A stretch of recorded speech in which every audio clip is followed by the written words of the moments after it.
Marami sa atin ang hindi nakukumpleto ang linggo nang hindi nakakakain sa Mang Inasal, lalo na kung sobrang gutom tayo at naghahanap ng pagkaing sulit sa bulsa. Sino nga ba naman ang tatanggi sa usok at bango ng manok na may kasamang only rice at mainit na sabaw ng sinigang? Pero ang hindi alam ng marami ay nagsimula lang ang dambuhalang negosyong ito sa isang parking lot sa Iloilo City noong taong 2003. Ang taong nasa likod nito ay si Edgar Injapsia, na noong panahon na iyon ay isang batang negosyante na may malaking pangarap na dalhin ang lasa ng probinsya sa buong bansa. Hindi naging madali ang simula dahil kinailangan niyang huminto sa pag-aaral para lang matutukan ang kanyang hilig sa pagnenegosyo. Ngayon ay tatalakayin natin ang kwento kung paano nabuo ang Mang Inasal at kung ano ang naging sikreto ni Injap para talunin ang mga sikat na fast food chain sa Pilipinas. Handa ka na bang malaman kung bakit isang bakanting pwesto sa paradahan lang ang naging susi sa tagumpay ng bilyonaryong ito? Pero bago po ang lahat, baka pwedeng palike ang video na ito dahil napakalaking bagay na ito sa aming content creators. Maraming salamat po. Si Edgar Sia, o mas kilala sa palayaw na Injap, ay lumaki sa Roxas City sa Capiz, kung saan maaga siyang namulat sa hirap at sarap ng pagtatrabaho. Ang kanyang palayaw ay galing sa salitang Intsik at Japanese dahil ang kanyang ama ay kalahating Chinese habang ang kanyang ina naman ay kalahating Japanese. Sa edad na 10 taon pa lang ay tumutulong na siya sa grocery store ng kanyang mga magulang kung saan natuto siyang magbuhat ng mga mabibigat na paninda at magbilang ng mga stocks. Habang ang ibang mga bata na kasing edad niya ay abala sa paglalaro sa labas, ay mas pinili ni Injap na pag-aralan ang takbo ng kanilang maliit na negosyo. Dito niya nakuha ang disiplina na nagamit niya nang magsimula na siyang gumawa ng sarili niyang pangalan sa industriya. Noong pumasok siya sa universidad para kumuha ng kursong architecture, ay hindi niya rin ito natapos dahil mas nanaig ang kanyang kagustuhan na maging isang entrepreneur.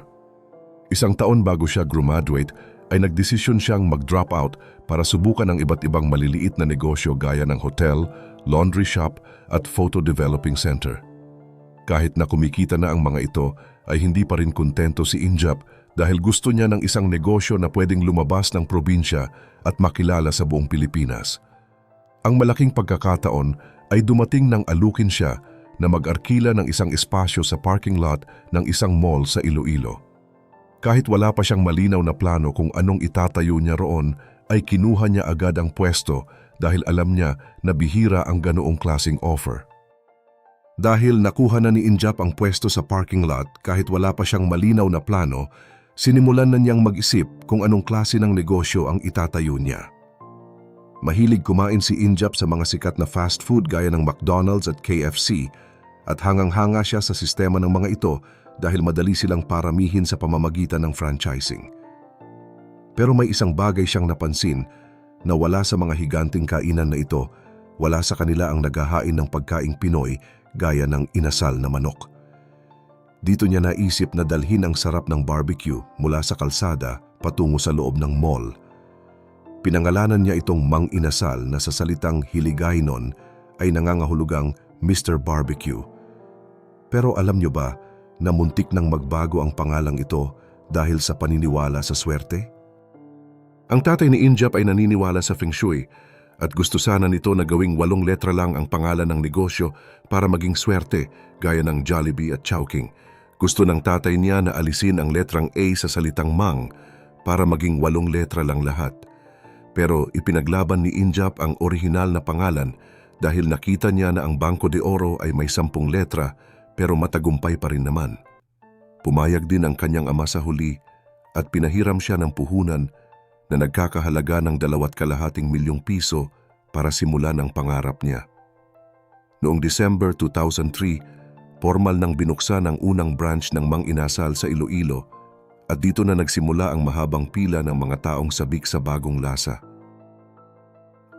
Ang konsepto ng Mang Inasal ay sobrang lapit sa puso ng mga Ilonggo dahil ito ay pagkaing Pinoy na Pinoy at malayo sa mga burger at fries na dala ng mga dayuhan.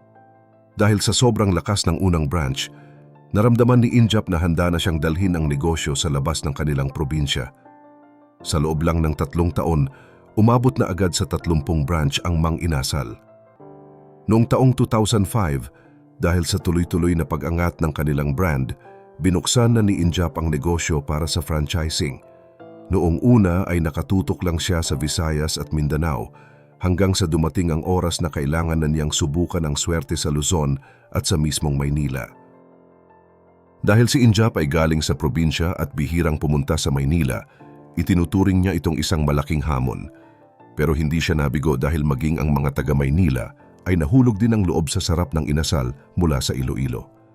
Dito na rin naging sikat ang konsepto ng unlimited rice, kung saan marami sa atin ang nakikipag-unahan at nagpaparamihan ng nakakaing extra rice kasama ang mga kaibigan. Idagdag mo pa ang sikat na chicken oil na tinitimpla sa kanin at ang libreng sabaw na talagang nagpapasarap sa pagkain.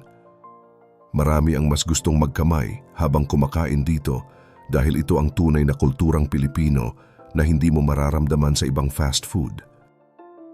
Dahil sa sobrang lakas ng hatak ng mang-inasal sa mga tao, hindi na lang manok ang naging bida sa kanilang menu. Nagdagdag na rin sila ng mga paboritong pagkain nating mga Pinoy gaya ng pork barbecue, sisig, at mga pagkaing may sabaw gaya ng dinuguan na may kasamang puto. Hindi rin mawawala ang kanilang bersyon ng halo-halo na talaga namang swak na panghimagas pagkatapos ng isang nakakabusog na kainan. Sa loob lang ng 6 na taon mula nang buksan ang unang pwesto, umabot na agad sa 100 ang kanilang mga sangay sa buong bansa noong taong 2009. Pero dahil sa bilis ng pag-angat ng kumpanya, hindi na ito nakaligtas sa paningin ng mga higante sa industriya ng fast food sa Pilipinas. Ang patuloy na tagumpay ng Mang Inasal ay kumuha sa atensyon ng Jollibee Foods Corporation o JFC. Alam naman nating lahat na ang Jollibee ang pinakamalaking fast food company sa bansa na may-ari rin ng iba pang sikat na brand. Noong taong 2010, nagkaroon ng isang malaking kasunduan kung saan binili ng Jollibee ang 70% ng Mang Inasal sa halagang 3 bilyong piso. Dahil sa deal na ito, si Injap Sia ay naging pinakabatang bilyonaryo sa Pilipinas sa edad na 34 na taon noong 2011. Naniniwala si Injap na mas lalong lalaki at mas magiging matagumpay ang kanyang sinimulang negosyo sa ilalim ng pamamahala ng Jollibee. Noong taong 2016, tuluyan ng binili ng Jollibee ang natitirang 30% ng kumpanya sa halagang 2 bilyong piso. Pero hindi doon nagtapos ang pagiging negosyante ni Injap at ang kanyang pakikipagtulungan sa may-ari ng Jollibee na si Mr. Tony Tan Caktiong. Noong 2012, nagsama ang dalawa para itayo ang Double Dragon Properties Corporation, isang kumpanya na nakatutok naman sa real estate at pagpapatayo ng mga mall gaya ng City Mall. Alam niyo ba kung bakit Double Dragon ang naging pangalan nito? Ito ay dahil si Injap at si Mr. Tan Caktiong ay parehong ipinanganak sa taon ng dragon sa Chinese zodiac. Bukod dito, hindi rin kinalimutan ni Injap ang kanyang pinagmulan sa grocery store ng kanyang mga magulang, kaya naman itinayo niya rin ang Mary Mart na isa na ring malaking grocery chain sa kasalukuyan. Sa ngayon, ang Mang Inasal ay patuloy na lumalaki at mayroon ng mahigit 500 branches sa iba't ibang sulok ng Pilipinas. Si Injap naman ay nananatiling isa sa mga pinakamayamang tao sa bansa na may kayamanan na umaabot sa bilyon-bilyong piso. Ang kwento ni Injap Sia ay isang patunay na hindi hadlang ang paghinto sa pag-aaral o ang pagiging bata para makamit ang iyong mga pangarap. Ang mahalaga ay ang pagkakaroon ng malinaw na layunin at ang lakas ng loob na simulan ng isang bagay na alam mong magugustuhan ng iyong kapwa Pilipino. Isang simpleng pangarap lang na nagsimula sa parking lot, ngayon ay bahagi na ng bawat salo-salo ng pamilyang Pinoy. Kayo, ano ba ang hindi niyo pwedeng kalimutan na orderin tuwing kakain kayo sa Mang Inasal? At kung kayo ang tatanungin, mas gusto niyo ba ang only rice o mas paborito niyo ang kanilang chicken oil na tinitimpla sa kanin? Ibahagi niyo naman ang inyong mga karanasan sa comment section sa ibaba dahil siguradong marami tayong kwentong nabuo habang kumakain doon kasama ang ating mga kaibigan o pamilya. Huwag niyo rin kalimutang mag-like at subscribe para sa mas marami pang updates gaya nito.